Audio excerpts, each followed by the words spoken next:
Good morning, everyone. Manchester United, Sheffield United at Old Trafford yesterday displayed a 4-2 victory.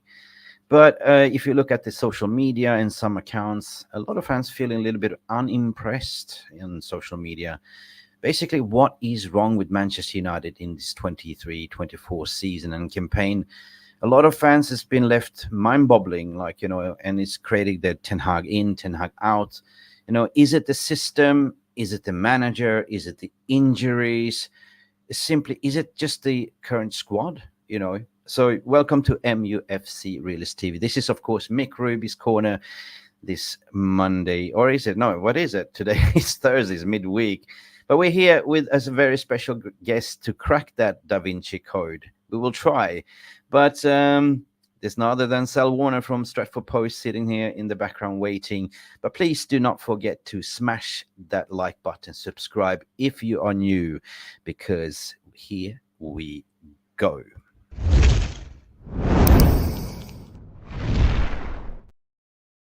Good morning, Sal. How are you doing, my friend? Good morning, Mick. Long time. How you doing? Oh, a long time, amigo. I'm not swimming in Dubai there, like with the overflooding. What I see in the cloud seeding. You Yeah, in I thought I was Abu Dhabi resting in a boat, in a boat. Yeah, Yeah, screw it's been a the car, crazy get a one. It's boat. been mad. I came Yeah. to Dubai to get away from, Abu Dhabi to get away from the rain, in England, and it's followed me, unfortunately. Everywhere you go, always take the weather with you, right? Yeah, a bit like United. Yeah, no, it's been a hot minute, my friend. It's been a hot minute. So, of course, we haven't spoken for a while, but you've been quite active. I've been following your tweets, and it's a little bit of a fine divine between ins and outs regarding Ten Hag, and it's been a lot of questions like is it the manager, is it the system, is it the players, is it the takeover, what is it? Like arguably to say that we've been playing like with 10 men all the time whenever we play, and we don't have the ability to play the instructions what Ten Hag is given. I mean, what is your take? And first and foremost, let's start with yesterday's game. Like, how did you see yesterday's performance? 75% ball possession. Sheffield United, So I wasn't surprised at the result. I'm happy we won. Unfortunately, there was many fans that weren't happy. I don't know how you cannot be happy when we win. It's football at the end of the day. It's there to entertain, and you're there to support your club. And we won the game. No, it's not great. We're in the position we are.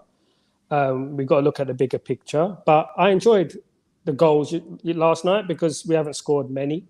So I enjoyed a few goals. Bruno done really well. But obviously, we have to put into context. It was Sheffield United. They have conceded a lot of goals. But when I you was say happy with the Sheffield win. United, when you say Sheffield United, I'm kind of looking at what Sheffield United has done in the Premier League, right? They haven't done. I mean, when they play Brentford, Sheffield won with 1-0. Chelsea 2-0 over. Chelsea won over 2-0. Away at Aston Villa 1-1. Luton Town 3-2 to Sheffield as well. Man City, Sheffield 2-0, right? Man City played at home at Etihad. So when you say it's only Sheffield, yeah, I understand the bottom at the league. But I just argue to the point that, it is the lesser teams that we've been struggling with, the low blocks. Like, it's not about playing Liverpool or Chelsea or Tottenham. Like, it's when we play those low blocks, the mid-level teams, the bottom of the team, it's the nonchalance, the mental goes out of the window. It's the swagger, like, we're better than we think we are. Just because, according to my opinion, if you look at a piece of paper, certain players I think they're better than they actually are. Because they are senior players doesn't mean that they are better than other players to sit on the bench. Yes, I've been tooting this horn for a long, long time, saying the same as you. And the players are not as good as we think, contrary to popular belief.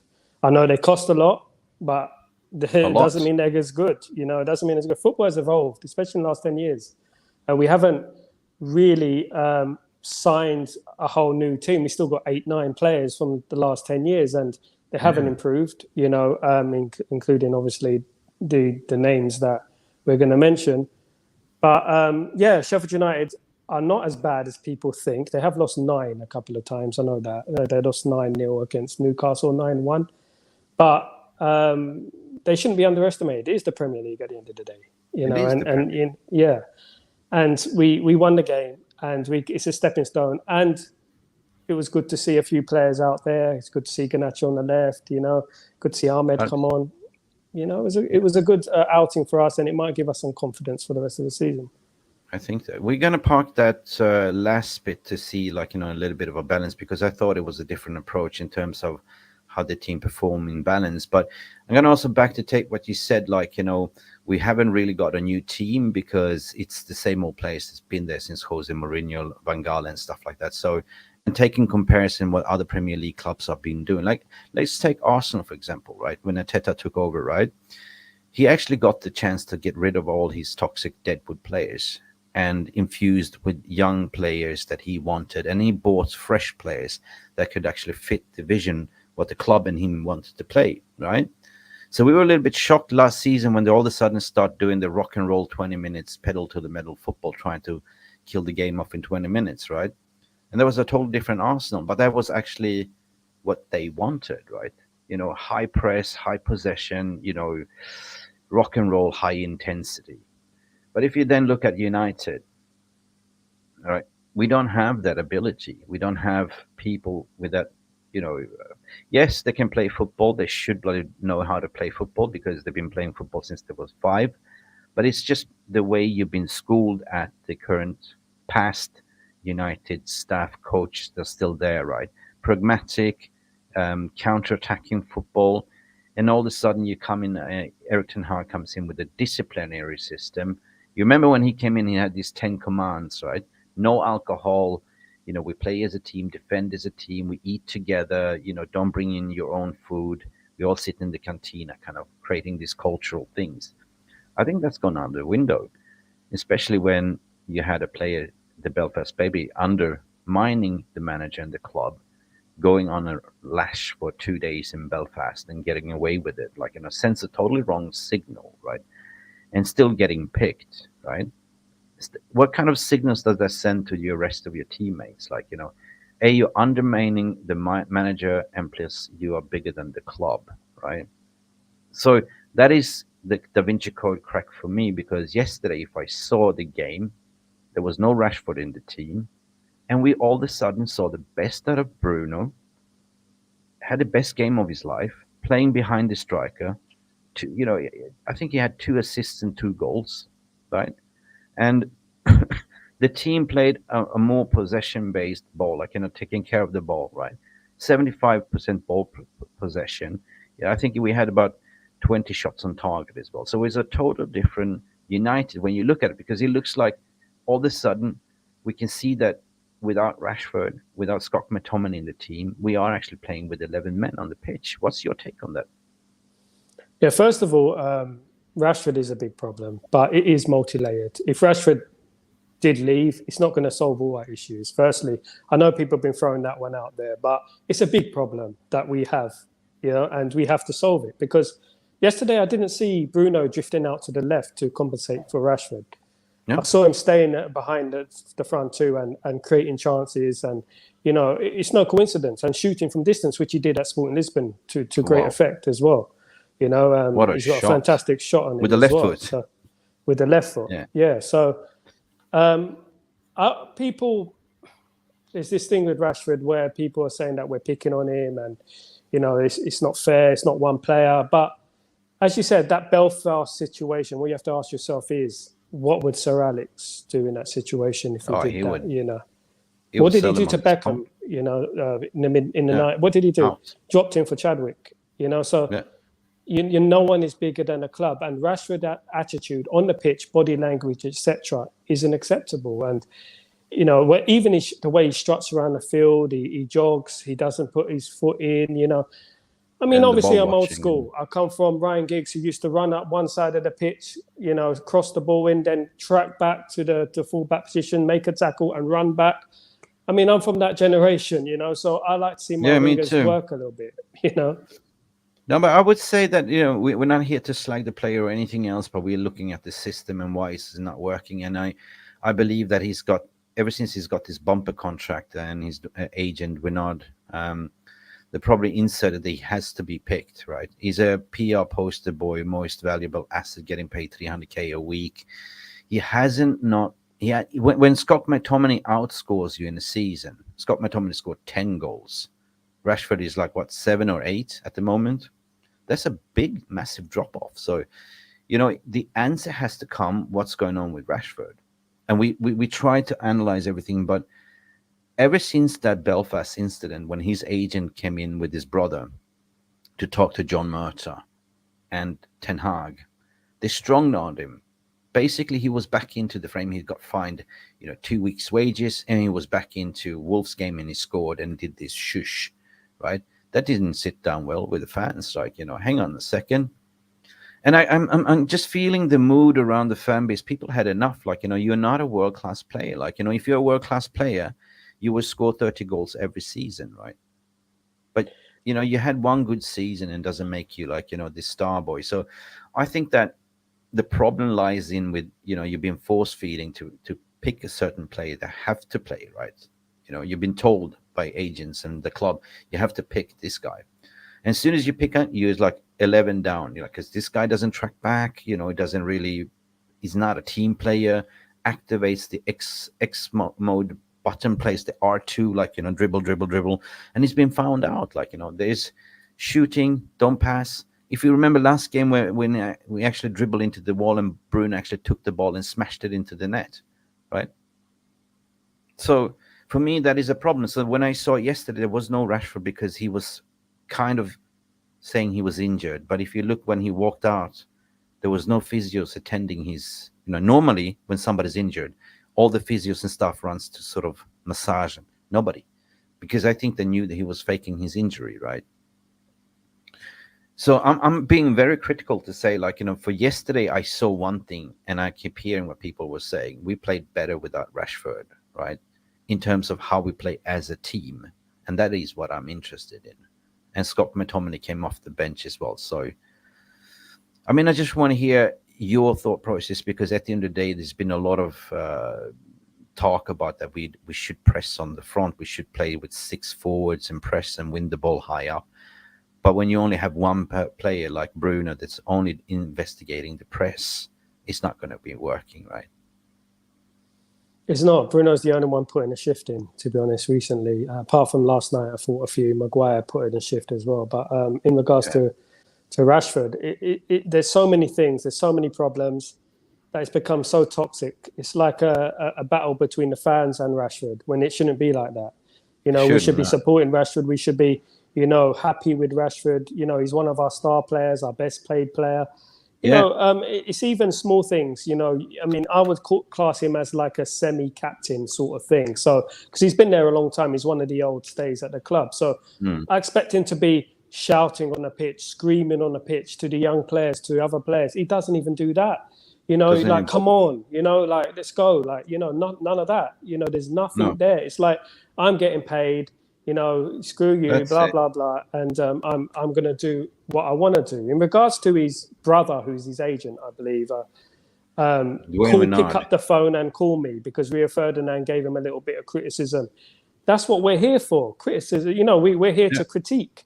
That's what football's about. It's always been like that. I mean, back in our day, it was far worse, I reckon. I mean, with Beckham, it was far worse anyway. So, look, he needs to just, either improve or go. Simple as that, because we cannot keep carrying passengers. As you said, we're down to 10 men who's on the pitch. We are. And that is the difference, to be honest. That's the difference between winning and losing. Because if you've got one player who doesn't give even 90%, you're going to lose the game, because you're going to be down to 10 men. And this is the problem with him. We need hungry players. I'm an advocate for the youth. Bring in players, bring in new players, start again, and let's get it cracking. Yeah. I mean, I did a 15 minutes documentary, What's Wrong with Rashford, and I come to a conclusion. I think he's limited, right? He can only play counter-attacking football, and he's got his pace, and he's been found out because he dribbles and he cuts in. He's not a winger. He's an inverted winger. And when he does the same thing, like try to take on 1, 2, 3 players and losing the ball instead of passing the ball. Hence why you don't see, like, Hojlund getting any chances, right? And when he cross, it's actually a shot. It's not really a cross, it's a misfire or something, So for me, it comes down to your agent. I mean, of course, 100% his brother is his agent. So it's all down to who you influence and what they are whispering in your ear. Now, they probably most likely inserted a in his contract, because I know it's Zix, because I worked in the intermediate market for many, many years, that you're getting paid so much and you insert a contract that you cannot be dropped. You have to start X amount of games, like minimum 35 games per season. So otherwise, they will impose a fine to the club. And most likely he's been strong-armed Ten Hag to say you have to pick him no matter what, right? So instantly what you say, we're playing with somebody that doesn't really want to be there or doesn't really listen to what the managers say. And my worry, son, with this is the youngsters that's now coming in. Ethan Wheatley got introduced yesterday, number 250 from the academy. Congratulations. And what a breath of fresh air to see a youngster coming in. Yeah. The thing is, what I'm worried about, if you're going to keep such a player, because youngsters, they do look up to the senior players, right? They are the role models. He came up from the academy. Wow, he made it. And look what he's doing now. Don't you think the Garnacho, Ahmad, and all the youngsters looking up to say, well, hang on a second. If this guy could go on to Belfast, go on a lash, have 30 shots of tequila, come home, and get away with murder and still play and just get fined 2 weeks, what kind of message is that sending to you, right? So all I'm saying is that you need a balance and harmony in that dressing room, that everyone is on one page, right? You need leaders to shout, come on, let's do this, but the body language tells me he's not interested, he's not there. And if money comes in this summer, I think even the Wilcox and all of them are looking at it, because that's pure profit, right? Because if you look at the output, what Garnacho is performing, what everyone else is performing, that's on, 60K a week versus 300K a week. That's a total different output. Exactly. And when you think about Rashford, when you think about his debut against Midtjylland all those years ago, he's not improved since then. He's actually regressed. He's not the same player as we saw. I mean, he was hungry then, of course. And when you look at a player, you look at how they've improved. I mean, one thing that was missing from Rashford's game, obviously, was his creation, his creativity from the wing, crossing the balls, making chances for the strikers. He's not improved on that. So really and truly, he's Rashford from 8 years ago, but with slightly less pace. So this is the problem, and more wage. So we're getting less output for what we're paying. We're paying more for less. And this is the problem with him. And I heard that the personality that Rashford is not what you see on the mainstream, behind on the TV. scenes, it's totally different. He's completely different. He's circle run his PR. I mean, the books, the dinners, whatever it is. I heard he's not as a great person. I mean, I have never met the guy, so I can't judge it. But this is what I'm hearing from certain people, that he's not the same person as what you see on the mainstream and what they want you to believe. Because he was the media favorite, but even now the media are going against him. They can't defend him anymore because of his performances. No, they can't. So I believe that we need to start fresh. Every single player that was there from the Ole days, from the Van Gaal days, they need to be sold, I believe. Maybe there's an argument for Shaw, but we cannot carry Shaw and his injuries. We can't. But we need to sell. And this is the whole problem with the fan base. I mean, I don't want to go into one subject to the other, but the either the manager gets sacked or the players go. I mean, we know what we've done in the past, so maybe it's time we did something a little bit different. Yeah. I'm just going to stick to that last bit, because I am certainly one that would love to see the club do the right thing, to stick with the manager for the full 3 years tenure, because we haven't done that since Sir Alex retired. It's been that 18-month cycle, rinse, wash, repeat. And if I look around what other managers like Arteta has done, for instance, almost winning the league right now, they gave him time. And Klopp as well. And unfortunately, our fan base has been influenced by media and headlines because this is the playbook. You've seen it every time they lift up a new manager, and then they start, writing, hit pieces, to get the manager sacks because they want to sort of create more stories, editorials, and they're not really United fans, but a lot of fans seems to catch on to it, and then the negative spiral starts over again. But it's like duct tape, paper over the cracks, and this is something that I've been observing, oh, get rid of Rashford, he's shit, we will be better, right? Get rid of that manager, shit, we will be better. So it's more short-sighted vision than a long-term plan, right? So aren't you just curious to see, and this is evidential that the media has been throwing out a lot of spanners out there, a lot of managers, Potter, De Zerbi, who else? Southgate was a Prattgate. That was a Pratt joke, right? That was an insult. A lot of managers, but just to fuel you up. At the end of the day, you've seen Potter is going to Ajax. One by one is going away. But if you look at youth, right, what Ten Hag has been doing exceptionally well, that nobody has done since Sir Alex Ferguson, is giving youth the chance and introduce them to the squad.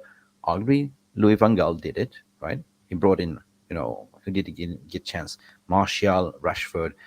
But now you see Garnacho, you see Ethan Wheatley, you see Harry Amas on the bench, you see Ogawene on the bench as well. A lot of youngsters. So he's looking at the academy, and he said in the post-match interview yesterday, yes, they are the future. So in terms of Sal, when you're saying turning the page, what is the biggest problem? Is it that we still have the certain players like Luke Shaw, Scott McTominay needs to go? I mean, if you look at limited ability versus what the club wants to play. Yeah, first of all, in regards to Van Gaal bringing through youth, he was forced to bring in youth because he had injuries. The difference between him and Ten Hag was Ten Hag wants to play the youth. He wants to bring them through. And he would only play them if they're good enough, because obviously Tyler Blackett and Paddy McNair were not obviously up to United standards back then. But, the thing we need to just firstly stop this sacking the manager business. I'm not saying that Ten Hag is going to be the most successful manager in the world. It's nothing to do with that. But let's push the brakes a little bit and look at the positives of things, because people keep giving me lists of records Ten Hag has broken in a negative way. I want to speak about what Ten Hag is doing. Look at the youth team, the under-18s winning the cup. Ten Hag has impacted the youth team, the structure, the whole club, right? And this is only 1.5 years. Remember that, yeah? So 1.5 years he's done this, right? Now they need to give him the keys to the castle, so to speak. They need to let him do what he needs to do. If he needs to get rid of players, say, you got the keys, you can go get rid of Rashford, McTominay, Shaw, Maguire, if you want to get rid of them and replace them. And this is something we haven't done. The Van Gaal, he got sacked. Obviously his football was boring, but it was a bit unfair winning the FA Cup, and then he got sacked. Obviously, we had Jose Mourinho who got sacked as well. Came second, then the next season he got sacked and they didn't back him. Ole Gunnar Solskjaer as well. Maybe those managers were not good enough, but I've seen something in Ten Hag. I've seen something in Ten Hag to say you need to give him 100% control, because because at the end of the day, he's got to 3 finals, okay, 1.5 years, 3 finals, record amount of wins, bringing through youth, Maino Garnacho, generational talents, okay, and he's bringing through more, Kamwala, etc. He's bringing through more. There's going to be more. Wheatley, and in a couple of years, you're going to see Shea Lacey. He's under Ten Hag. He's going to be given his debut. Amas is going to be given his debut under Ten Hag. If we get De Zerbi, if we get Southgate, if we get Potter, they are going to stagnate. Right? They're going to stagnate. Exactly what Sir Alex Ferguson said. If you do not give youth an opportunity, they will stagnate and they will drift away. Ten Hag understands this. Okay, Sir Alex Ferguson took the risk when he got rid of Konchelskis, obviously Mark Hughes, etc. He took the risk and he did it. He brought through the youth. I see similarities in the way Ten Hag's approaches. No, I'm not saying he's anything like Sir Alex Ferguson, but I'm seeing similarities with Ten Hag and Sir Alex Ferguson, the way he's bringing through the youth. Okay, we have to believe in this. Okay, we have to believe in the project. It's 1.5 years. Come on, guys. 1.5 years. Listen. Arteta came 8th, you know, at this time in his tenure. You know, give him a chance and let him see what he can do under Ineos. Listen, there's so much things that I can add on to that. Like, 1.5 years is not enough. Like, me, and if you take off football, like, I've been specializing in doing restructuring, organizational change management. And you always, when you do organizational change management, it will take you 3 years to fully have an embedded change, right? And if you're going to change, people have to change with you. So 1.5 years, that's just halfway through that project. You know what I mean? So obviously clear and obvious, the plan has always been what's beneath. He said that in an interview, like there's a gold mine underneath, which is the youth that's going to be embedded. If you all of a sudden rip up that process and put in like a Zidane or whatever that doesn't really play the youth, that investment is totally gone, right? The youth, what we have currently, is arguably to say our best academy since the class of 92. So you got to just be a little bit patient and look further down your nose. I mean, like, nose can be short, and the media telling you a lot of lies, it becomes like a Pinocchio nose. You know what I mean? Like this one, right?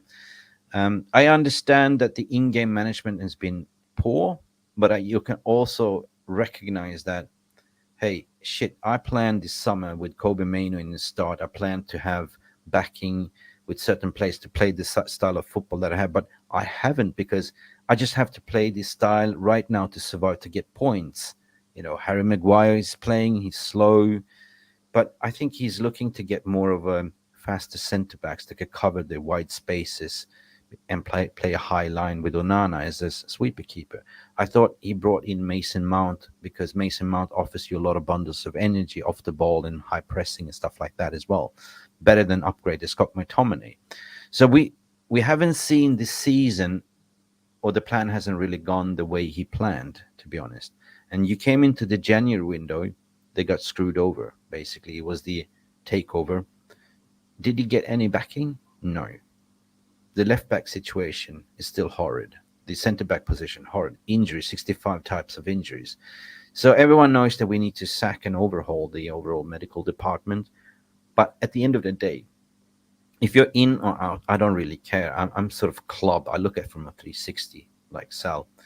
So I'm curious to see, with a proper restructure right now, congratulations Wilcox, congratulations Ashford, Berrada, potentially next, head of recruitment, Julian Ward, because he doesn't have any garden leave. So all of a sudden you have something that the club has been missing from the past 11 years, a proper footballing structure and a head coach. And the head coach will say, well, I need a left back, and they will just do the job. You know what I mean? So if you are a true Manchester United supporter, I will ask the question, would you like to see Manchester United to win trophies again, or would you just sack the manager because you're disappointed of the season? Because if you are curious to understand that, would you give this a try to see with the new structure in place, get rid of the deadwood that doesn't really fit and recruit in youngsters, and on top of that you recruit in 4 extra identifying key targets with the right mental ability and technical abilities that can play the way they want? Wouldn't you then say, yeah, 1 year left on your contract, let's do that? And if it goes tits up, what did you lose? Because the guy has 1 year left on his contract. Sal, what's your thoughts? Exactly, and it's very well put. And it's that type of thing that I want to hear, a constructive argument to why we keep Ten Hag, because I don't see any constructive arguments why we're getting rid of Ten Hag, why we should get rid of Ten Hag. At the end of the day, all I'm hearing is a lot of corporate media personnel who don't support United trying to manipulate the fan base. I'm hearing buzzwords like binary and nothing is set in stone and blah, blah, blah. And, at the end of the day, exactly what you said. If we got rid of Ten Hag now, okay, and let's say we bring in De Zerbi, De Zerbi's going to look at his squad and he's going to say, right, I've got Rashford, I've got Shaw, I've got Maguire. I want to see them up close myself. I want to make the decision myself. So ain't it better that we wait a while, give Ten Hag the back in for one more year, and I want Ineos to come out and say we back Ten Hag, because if they say that, they have to speak up. They have got nowhere to hide, the players, and they're going to win games. They have to back Ten Hag, say I'm going to give him to next year, and we see where we go from there. Because at the end of the day, he knows the club now. He knows what the youngsters are. He's always around the academy. He's in even the dinner. He's at iftar. He's at everywhere. He's everywhere. Ten Hag, and he's, and that's what I like about Ten Hag. We don't want a new manager, a stranger coming in and saying, right, I want this, I want that, and then we've got another problem, haven't we, for another 3 years? So, what can you lose if you give Ten Hag one more year with new players gone, some of these players coming back from injury? And we'll see where we are this time next year. If there's no improvement, then you can say, okay. Sal, you know me. You know me as an independent journalist. I always, give options. I don't like to put myself in a category. You criticize certain things because you see the system, it's not working, and as a fan, you care, right? But at the end of the day, it's such an healthy exercise to say, give me arguments why you're in, give me arguments why you're out. And I think the in arguments has more weight to the outs, because what I'm hearing about he doesn't have a clue. He doesn't play style. Insults. And it's like, insults. So please elaborate more. What is it that you don't like? Is it that you don't like because he doesn't play your style of play, what you're expecting? Or is it that you don't like that he doesn't play your favorite player? Why is Ahmad on the bench? A lot of things. This is things that we are not in control over as a fans. But when you compare it, if you put it on a scale, the in weighs more than the outs argument. Right? And this is what intrigues me. When you say we don't have a style of play, we haven't had a style of play since Sir Alex retired, to be honest, because it's been chop and change managers. That manager comes in, he wants to play that style of football, so he recruits X type of players that suit him. Jose Mourinho were pragmatic, counter-attacking. So these players haven't had a proper coach to be coached, right? And all of a sudden, a manager comes in that is disciplinary. Everyone was on board saying Ten Hag in first season. They were applauding the pictures when he was punishing them, giving push-ups and stuff like that. He abolished Cristiano Ronaldo for doing the wrong thing towards the club. Don't forget that, right? He actually had a spat out with Jadon Sancho. They refused to train or they refused to do anything for 4 months, right? Don't forget that. Because at the end of the day, your job is to create a harmony in the dressing room. And right now, what he said yesterday, the harmony feels good, right? Of course, we are not winning. We are struggling. Of course, it's never easy to press record. And me personally, I would say that this season, I'm tired. I'm very tired because it's been so emotionally drained with everything that's gone on, right? And we're talking about the takeover, talking about the injuries, the scandals, the constant media debacle. And when you say that why the media are doing this is because they don't want United to succeed. Remember that they are not United supporters. Simon Stone is not a United supporter. The only one that you could sort of pat on the back is a little bit Andy Mitten and all them that are true United supporters. But the rest are not, right? They want you to go on that bandwagon. They don't want United to succeed because they've been profiting a lot by writing trash stories about United and the manager. This is my take.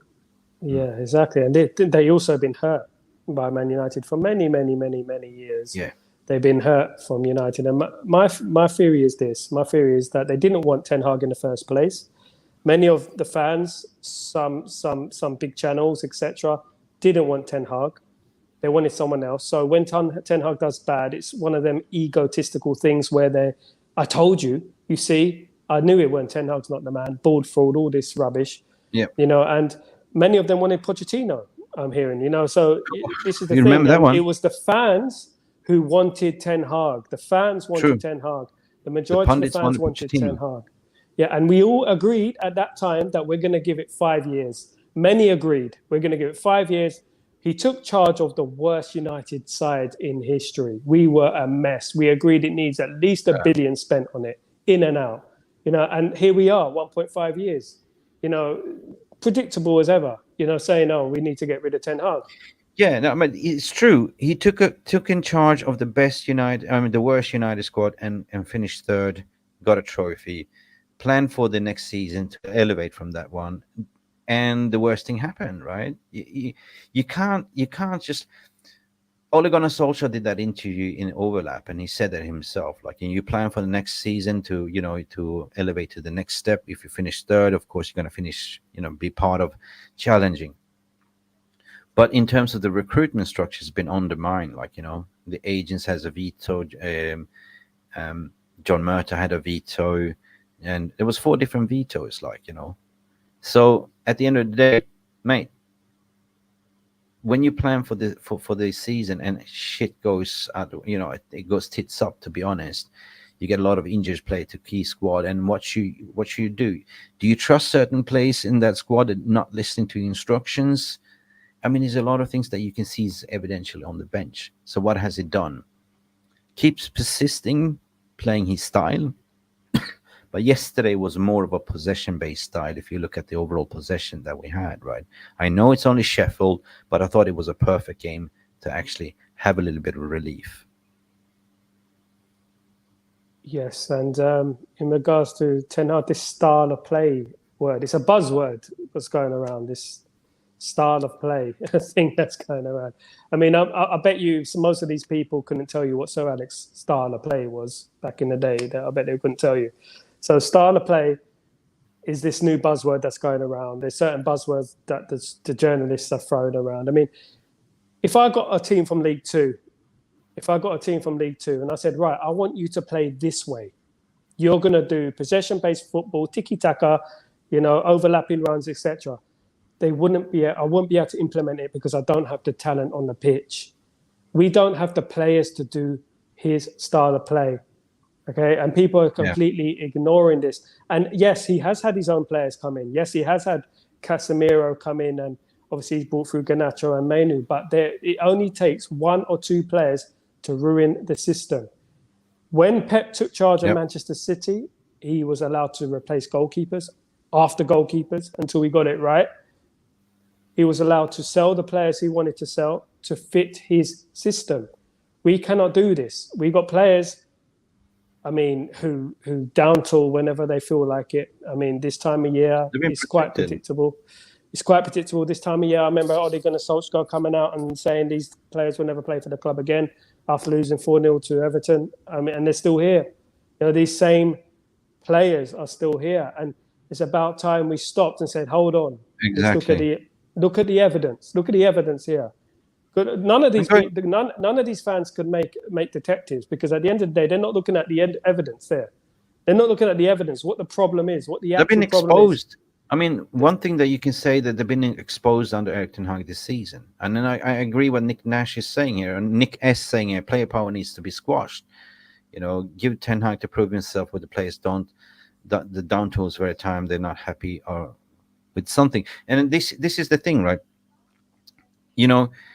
Every manager's been there at United wanted to get rid of players. They said no because they're assets, right? But this time around, when you actually have Trollus Limited or Ineos taking charge of the footballing operations, Glazers have no say in it, right? So they can basically say they have probably assessed it.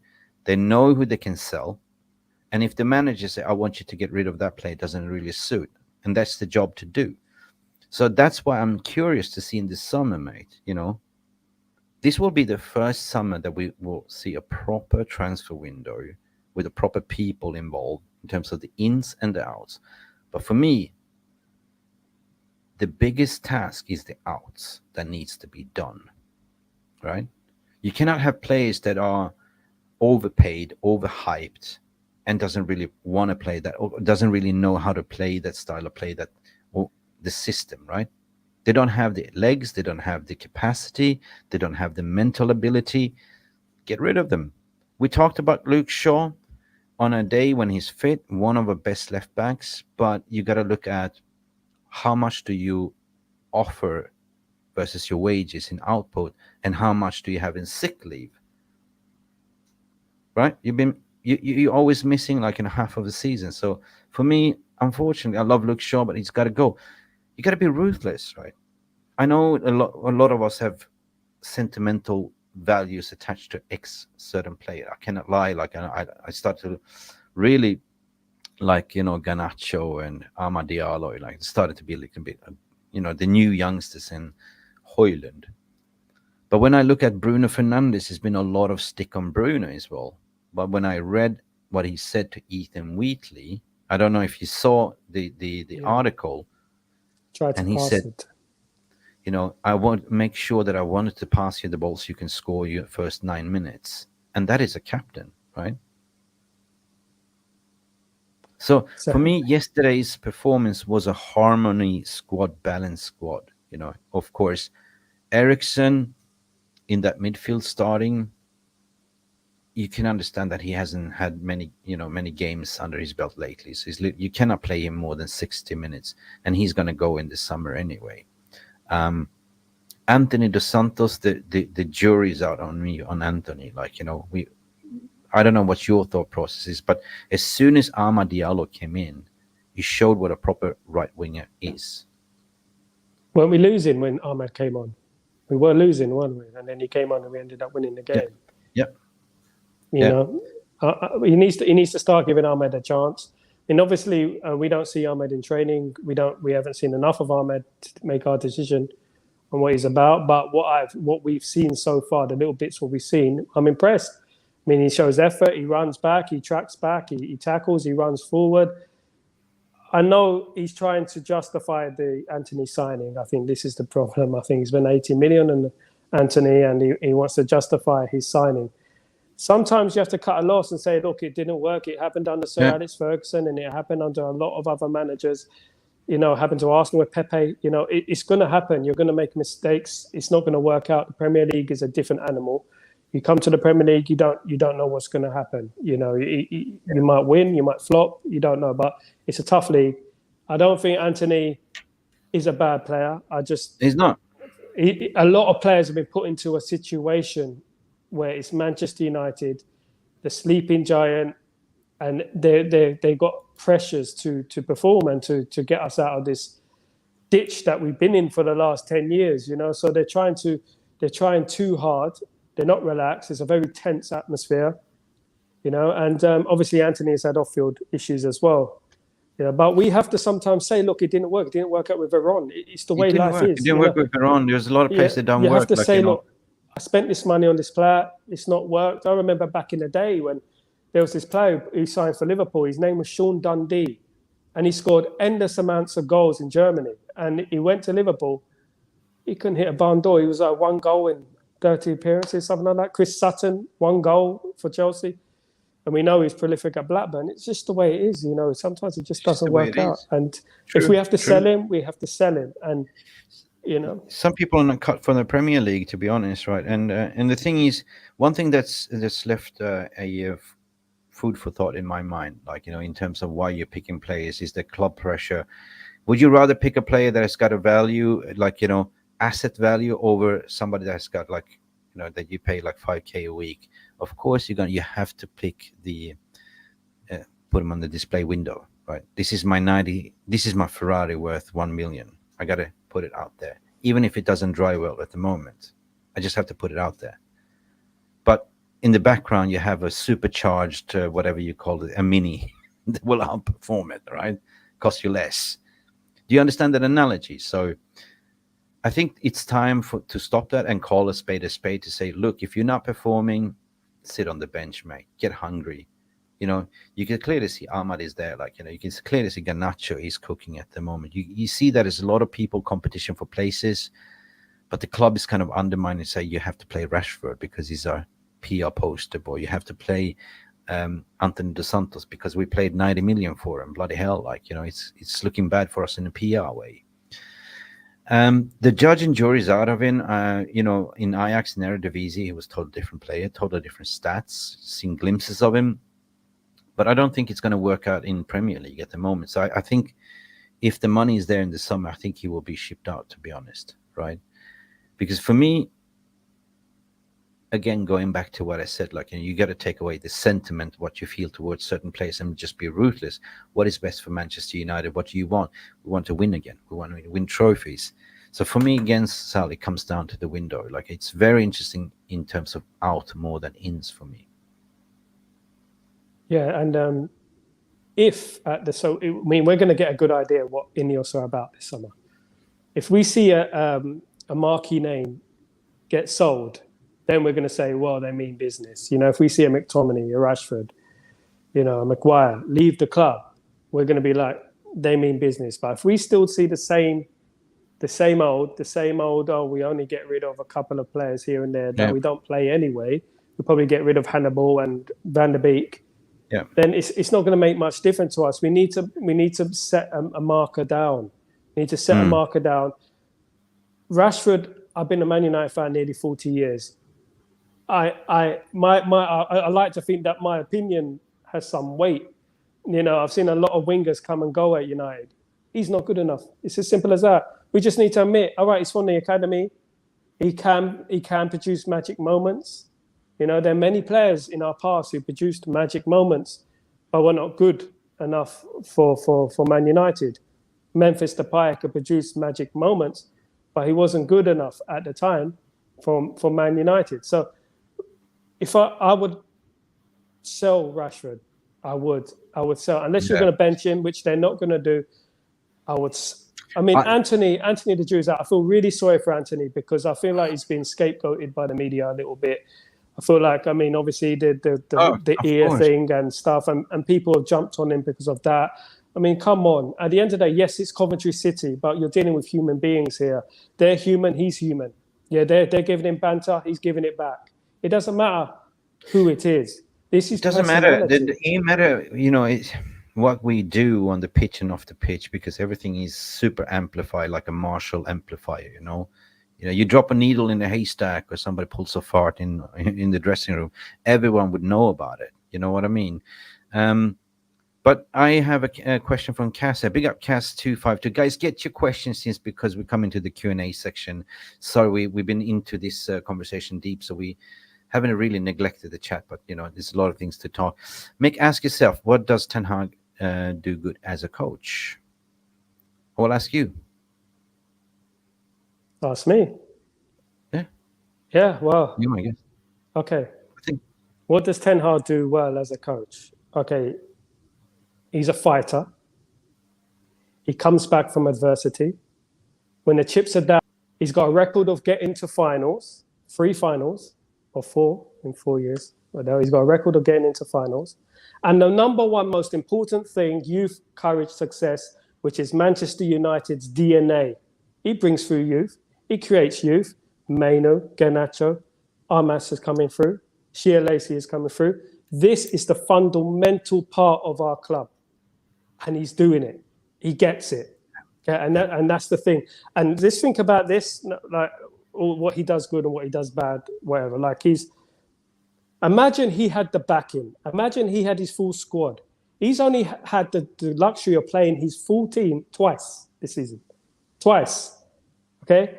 Imagine he had the backing. Imagine he was allowed to sell Maguire and McTominay and bring in his own players. He's still doing relatively well for what he's done. 2 assault charges on his players. Okay, 2 assault off the pitch. You had the Rashford PR, the Sancho problem, the takeover rubbish, and he's still 6th.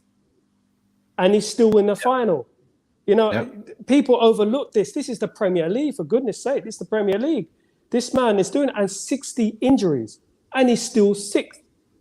He's still 6th. Yeah. Look at Chelsea. They spent £1 billion last January. £1 billion. Yeah. And where are they? You have to look at that. You have to look at the positives, the glass half full. As we said, no, it's not set in stone that Ten Hag is going to be the man for 10 years. We're not saying that. We're not celebrating because we won against Sheffield United. We're celebrating a win. We like to win. We're not celebrating like we won a trophy or we beaten Real Madrid. It's not about that at the end of the day. What we're saying is you have to look at the mitigating circumstances, look at what Ten Hag is doing with everything against him, media, ex-players, fans, a percentage of fans are against him, non-stop players, and he's Non-stop still every day. fighting. He's still fighting. And people are not looking at this. He's still fighting. He's not even flinching. He goes into that press room. Good on him. He spoke back to the pressers, to the guys in the presser. He spoke Simon back. Stone. He called them an embarrassment. And then people want to jump on him. He can't look. English is not his first language. He's not as articulate in English as people want him to be. I like to see those people come out and start speaking Dutch. Because at the end of the day, he said it. He's coming out fighting. He's coming out swinging. And I love that about Ten Hag. And that's another thing about Ten Hag. He's fighting. And I hope that Ineos do the right thing and the fans and Ineos are not manipulated by the media and they do the right thing and back this manager, because we are going to go back another 3 years, another 4 years, and these players are going to get away with it. Certain players, it only takes 2 or 3 players, by the way. It only takes one bad fruit to make the fruit bowl bad. So that's there you go. That's a lot of ins or heavyweight, but you got to look at boxing straight talk as well. I believe you're out. Keeping a failing manager, that's the answer. But why is he failing? Ask yourself the question. They're not listening. Why? They're not listening. Why are you failing? Evidence is there, right? You're not getting back. You get injured players. You're dealing. You don't have a fucking sporting director in place. The CEO has been sacked. You have no backing. The only sort of correlation is you and Joe Glazer sitting there, and Joe Glazer is taking the step back, right? How can you all of a sudden manage everything by yourself? What you said. Of course, media is after you. They want you sacking. They want Manchester United to do bad. Bloody hell! And I was listening to Adam, from Full-Time United, our neighboring channel as well. Big up Adam as well. He did a fan cam afterwards, and he had this legendary Babs on yesterday. Old lady, Babs, right? Yeah, I posted it. Yeah. What she said was an eye opener, and she said, "Come on, give the lad a break." She just poured her heart out, and it's like she spoke absolutely the truth. And she looks like she's 70 years of age or something. And she's seen it. She's seen it. Yeah, she's seen it since. God knows, 50 years old. She's seen it. You've seen it. I've seen it. We're not delusional. We know what's going on. We've seen our club. The only thing where we are disappointed about is the only reason why we can say out is because the results hasn't been there. The expectation that we had was to elevate to get into Champions League. We got knocked off Champions League. That hurt us, right? That in fact that we are not even in top 4, that hurt us, and that's standards. I do understand, but that does not validate a proper reason to replace him. Maybe you give him another year to take it as far as you can, and in 2025 there might be a perfect manager that could take us to the finish line. It's like you're running that 400-meter Olympic relay running, right? You're the final hurdle. You're the final sprint of the 100-mile. Everyone has taken us to the 300-meter line, and now the final we will give to somebody better that can actually take us to the finish line. Arguably to say with Arteta as well, maybe he's taking his Arsenal to the max, but you need that extra cherry on the top. Experience as well. I beg for people to study Sir Alex Ferguson's early years in the Champions League. I'll encourage them to study his early years in the Champions League. I remember us going to the Nou Camp, losing 4-0, losing 1-0 to Fenerbahce, Monaco, Leverkusen, IFK Gothenburg. Let's look at Pep as well. Let's look at Pep when he got knocked out by Monaco. He's won 1 Champions League with Man City. With all that money and all that ability. We're talking about the Champions League and standards. It's going to take time. Okay. Listen, another thought process before we close the shop coming from Cass again. With the structure, he will still have in-game management, play management, a proper style of play. Listen, he will not, because now he has KPIs. Now he has bosses to respond to, people that understand football. Do you get my point? Nobody had that before. Nobody was accountable, because who did they speak to? They didn't understand football, right? Now, all of a sudden, with this new structure, you have Dan Ashworth, sporting director, Will Cox, sporting director. He reports into them, and they demand, if you cannot fix this, Eric, you have to change your in-game management. Eric, you have to rotate. He has to do it, because if I'm your boss and telling you, and you're not doing it, you're out of the door. Yeah, exactly. The accountability has changed. And I think he will. I think he will. I don't think he has a choice. than to Doesn't play have a certain choice. players. Because Doesn't at have a the end of the choice. day, what's on the bench? He can either his job is on the line at the end of the day. His job is on the line. He wants to play players that did well for him last season. Obviously, Rashford scored 30 odd goals. So he's thinking, why is Rashford not doing it for me? Let me try again. Let me try again. Let me try and play him and let him see if he can turn it on because we're not scoring goals. And he knows that Rashford scored 30 last season. And it's hard to believe that he's not scoring this season. He scored less than McTominay, as you said. So, Yeah, this, the goal scoring hasn't really been there. So there's a lot of things that you could sort of check to say, well, the root cause problem is there, man. So what are we? Duct tape FC? We're not. So I'm saying right now, and I'm tired of this media debate. I'm tired of this in and out because I know where it is coming from. Let us just be sensible and see out the season. And I'm tired, 100% tired, emotionally drained, and most of you fans are. I'm not in, I'm not out. I'm Manchester United through and through, 100%, right?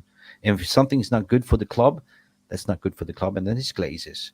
But if something is going to improve, we're going to look at that and we're going to assess it, and the proof will be in the pudding. But the biggest thing for me is player out before the manager in the summer. So I'm curious. I don't know if you are. I'm curious to see with the right type of backing, with the right type of outs, and with some introduction of the academy, the United way, plus adding on some fresh blood into the squad. I believe there will be a different prospect next season. and there's hope Why? that we're back here Yeah, why? celebrating because that's Because what it's about. we identified the key target areas that is absolutely crucial in the midfield area. Number 6, we need a left centre back, potentially also get rid of Van Bissaka to play more of an expansive high line as well. People that have athletes that can both bomb forward and cover wide spaces. You recruited a goalkeeper that was supposed to play high line and play out from the back, but currently cannot do that because you don't have ball players. Leach is missing. So you need to add 2 more centre backs that are fast, quick. You start playing high line, but if the ball gets over the top, they will recover the space. Like Mickey van der Veen at Spurs, that type of player, you know. Yeah. But that's what's missing in midfield, and add another striker like in Benjamin Sesko and Ethan Wheatley, and potentially I don't know what's going to happen with Mason Greenwood, but that's got to be resolved as well. There's a lot to resolve. There's a lot of things Yeah. to do in the summer. It's a big Anyway, summer for us. yeah, it's been a heavy conversation, but I don't think we have cracked the Da Vinci Code, but we kind of seen it from yesterday that we've been always saying the fans were playing with 10 men when Rashford is starting with the McTominay. But yesterday McTominay came in as a substitute just to see the game through. But I thought hey, although these mistake from Onana yesterday, you can sort of look at Dalot as well because he was ball watching. He's got this foot stuck in the sand a bit. So the communication should have been there. But the rest was just there shouldn't be goals whatsoever. I thought the first half, cruise control, I was never worried because I knew we were going to score, right? So let's see. Burnley at home over the weekend, Sunday, mate. And they play football. Against United, yeah. It's only Yeah. Burnley, as they say. Against United, It's not yeah. on. Ben me. They do, yeah. Listen, We should win the game. We should win the game. Then we got Crystal Palace, which is the one I'm worried about. Selhurst Park, Eze, and them and there. So it's going to be a tough one. yeah, true. Well, you got to give examples. If you want to come in to say why you're out, why you're in, come with concrete examples. Because I'm very interested to hear your opinions in the comment section. Why, I'm asking, can you elaborate why? That's the most sensitive approach. Just to be a voice of reasoning. Now, you're entitled to have your opinions. If you still don't believe, if you're in and still backing, that's fine. But what we're trying to do here is to sort of identify the problem, the root cause, and present it in such a way. How you interpret it as a viewer, it's up to you, right? So that is what MUFC Realist TV is all about.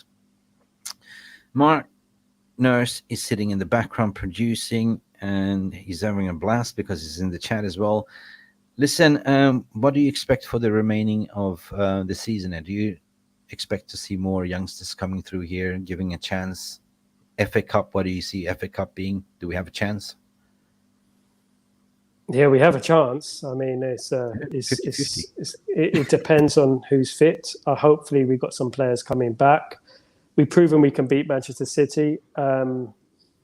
I feel, and this is just because of the players we've got, he needs to adjust his approach slightly.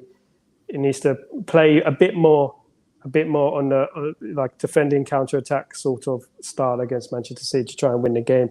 I mean, we can't play them with the players at their own game with the players we've got.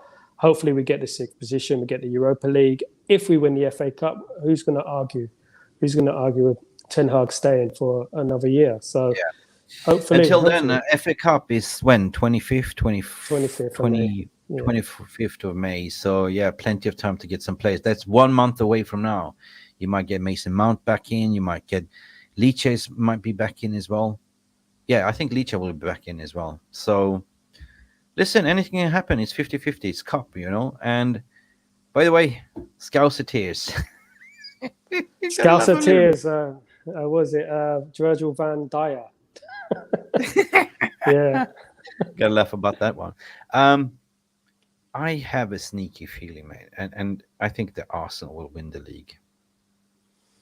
I know it hurts. It hurts. I know. I mean, but I don't want fucking cheating City again. I know. No, we don't. But it's just it's the less of three evils, or two now. I think Liverpool are out of it, but it's the less of three evils. The only thing with Arsenal, I mean, as being raised in London, I know how they are when they win the league. I mean, oh my goodness, it's going to hurt. It's going to hurt. But what we need to do is next season is challenge. And we putting us in this position to who's the favourite. I hope they all lose. Okay, but let's play the devil advocates here. Like, all right, we are facing Arsenal at Old Trafford. There might be a title decider for them. What if we win and all of a sudden we give City another 4p? Well, it brings me back to 1995 when Liverpool had to beat Blackburn or draw, and they beat them, didn't they? We have to be fair. We have to play the game, and we have to play the game to our standards and lose 6-0.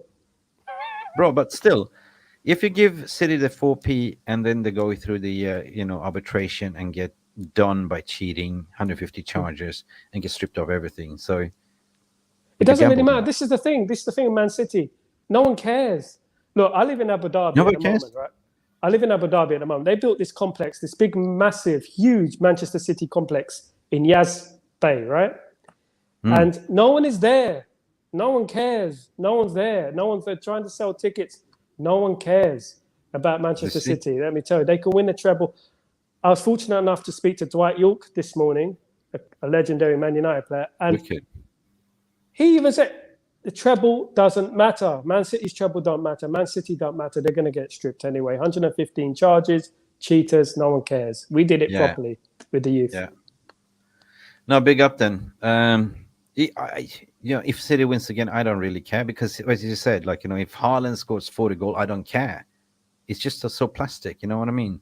But still, I hopefully the justice will be served because, I lived in Dubai and worked in Abu Dhabi. I know how it is, mate. Yeah, so if it's empty, it's empty. It's called empty had for a simple reason. Empty had. There you go, brother.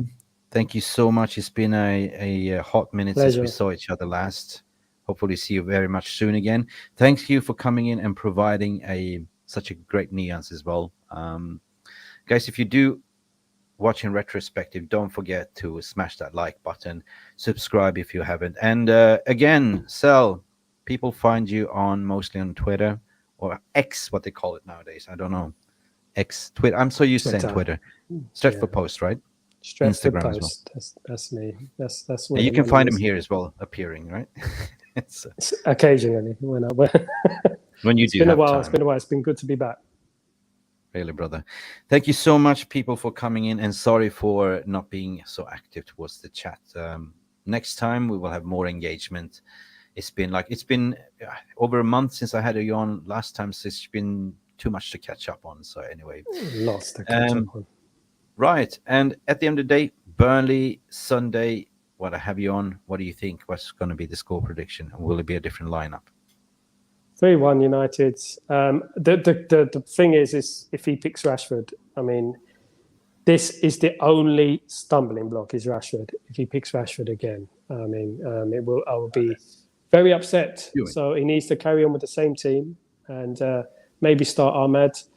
And hopefully we get the 3 points on Saturday. Is it Saturday and Monday we're playing? Isn't it? So, geez. So and then obviously we got Arsenal. So and Newcastle. So it's tough. Listen, I think I've identified the our next centre back. Before we finish the screen, let me just share. This is hot from the press, man. This is exactly what we need. Hang on a second, mate. I just got this. Wait a minute. Yeah. I got this. This just got sent to me. Are you willing to share? I'm willing to share this. We are looking for a centre back, right? Sal. Yeah. Okay, yeah. I got the perfect candidate he passed the mentality test. Hang on a second. All right, are you ready? Watch this one.